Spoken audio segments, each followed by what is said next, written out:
something dumb that rich people understand? What's something dumb that rich people understand?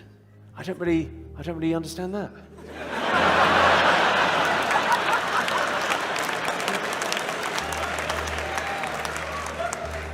I think the only insight that people with money have, that people without money have, is that money won't.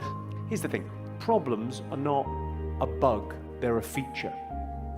You won't have no problems when you have money, you'll just have different problems. And problems are thought of in the wrong way. People think of problems as problems. A problem just means something needs your attention.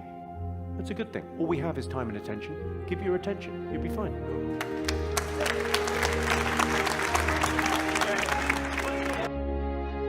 Your attention, for example, is mediated by unconscious forces. And you know that perfectly well. And this is another Freudian observation.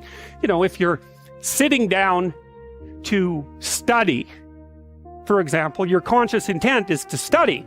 But you know perfectly well that all sorts of distraction fantasies are going to enter the theater of your imagination non-stop and annoyingly. And there isn't really a lot you can do about that except maybe wait it out. You know, so you'll be sitting there reading and your attention will flicker away. You'll think about, I don't know, maybe you want to watch Jane the Virgin on Netflix or something like that. Or maybe it's time to have a peanut butter sandwich, or you should get the dust bunnies out from underneath the bed, or it's time to go outside and have a cigarette, or maybe it's time for a cup of coffee, or it's like all these subsystems in you that would like something aren't very happy just to sit there while you read this thing that you're actually bored by. And so they pop up and try to take control of your perceptions and your actions non-stop. How do you, or how can you, stay focused and disciplined for long periods of time? Cut out the distractions. It's not about focus. Same thing like it's not about motivation, it's about discipline. You know, it's not about these fancy, glamorous things. Focus, it's not about that. If you cut out all distraction, the only thing that's left is focus. So cut out all the noise, and I think for once you'll actually enjoy working. You see, the mind can only focus on one thing at a time. The mind cannot focus on two things at once. If you try and put two images in the mind at the same time, you have confusion.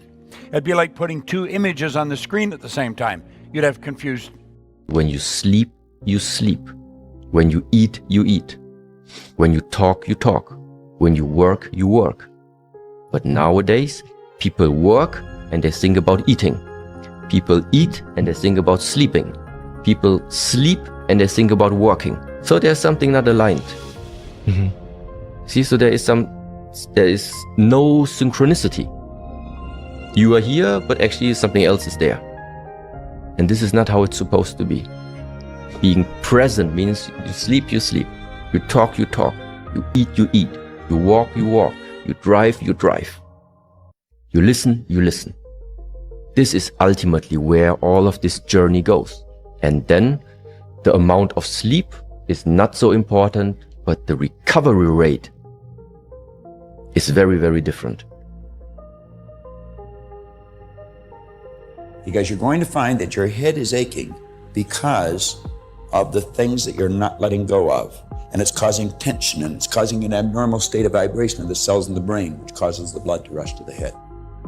And as you put yourself in a totally relaxed state, you'll soon become programmed to relax.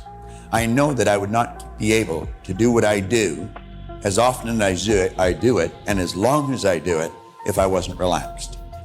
Leland Val Vanderwall said something when we were sitting having coffee, and I jotted it down. Every time this guy opens his mouth, he drops a pearl. I'm so wise. He said, let us not look back in anger, nor forward in fear, but around us in awareness. Was there ever depth in that? Let's not look back in anger. Let's quit thinking in reverse. Nor forward in fear, but around us in awareness. If you want to overcome stress, anxiety, anxiousness, all these different things, you need to be aware of what you are thinking in your mind.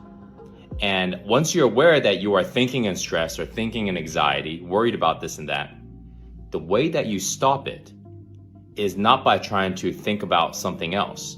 The way that you stop it and stop those thoughts is to take your attention, which is at that point in your mind thinking about these things, and bring the attention to the present moment. And the way that you do that is by slowly breathing. Okay, when you slowly breathe, your attention is here in the breath. And when your attention is here in the breath, which is the present moment, your attention is not in your mind. That's how you stop thoughts. Not by trying to stop the thoughts, but by taking your attention away from the thoughts and bringing it here in the present moment. Ingmar Bergman's 1957 masterpiece, The Seventh Seal, tells the story of a knight returning from the Crusades, journeying through a land devastated by the plague. On his way, he encounters death itself and bargains for time by challenging him to a game of chess, each move delaying the inevitable. But the real struggle is not just against death, it's against the greatest question of all. What is the meaning of life? Is there a God who gives purpose to our existence? The knight seeks an answer that has never been fully found. The French philosopher Albert Camus described this condition as the absurd, our deep desire for clarity and meaning, fronted by a world that remains silent and indifferent. Some turn to religion to resolve this tension, embracing the idea that everything is part of a divine plan. Camus, however, argued that this is simply an illusion. In the film, this illusion leads to disturbing consequences. People harming themselves out of guilt, or a community condemning an innocent girl to death, believing she carries the plague within her. The knight's squire, by contrast, refuses to accept the authority of priests or the false comfort of illusions. Instead, he chooses to accept life's absurdity. For Camus, this acceptance makes one an absurd hero, someone who stops searching for an ultimate capital M, meaning, freely finding joy in fleeting beauty, humor, and the act of simply being alive. Yet other thinkers saw things differently. Søren Kierkegaard believed reason could never lead us to certainty. Instead, he suggested a leap of faith, to commit to the existence of God despite the uncertainty, or to reject it and live accordingly. Ludwig Wittgenstein, influenced by Kierkegaard, shared a similar view.